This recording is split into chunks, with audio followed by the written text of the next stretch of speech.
সুপ্রিয় শিক্ষার্থী, পরিমিতি অধ্যায়ের দশম শ্রেণীর একটি সূত্র আছে পরিমাপ।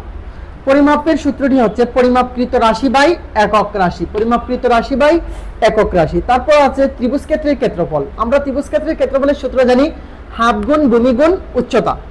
এই অধ্যায়ে ত্রিভুজ ক্ষেত্রের ক্ষেত্রফলের সূত্র হচ্ছে তিনটা। একটা আমি বললাম হাফ গুণ ভূমি গুণ উচ্চতা, আরেকটি সূত্র হচ্ছে half AB into sine theta.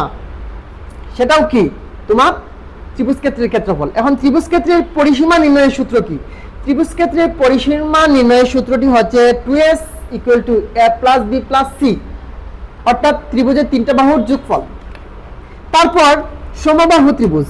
সুপ্রিয় শিক্ষার্থী, পরিমিতি অধ্যায়ে সমবাহু ত্রিভুজটা কি?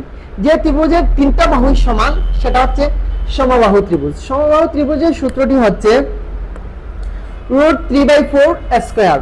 √3/4 স্কয়ার বর্গমিটার, সেটাই হচ্ছে সমবাহু ত্রিভুজের ক্ষেত্রফল। এরপর হচ্ছে সমদ্বিবাহু ত্রিভুজ। সমদ্বিবাহু ত্রিভুজটা কি? যে ত্রিভুজের দুইটি বাহু সমান সেটা হচ্ছে সমদ্বিবাহু ত্রিভুজ। তাহলে সমদ্বিবাহু ত্রিভুজের সূত্রটা কি? সূত্রটা হচ্ছে b/4 √4 square minus b square.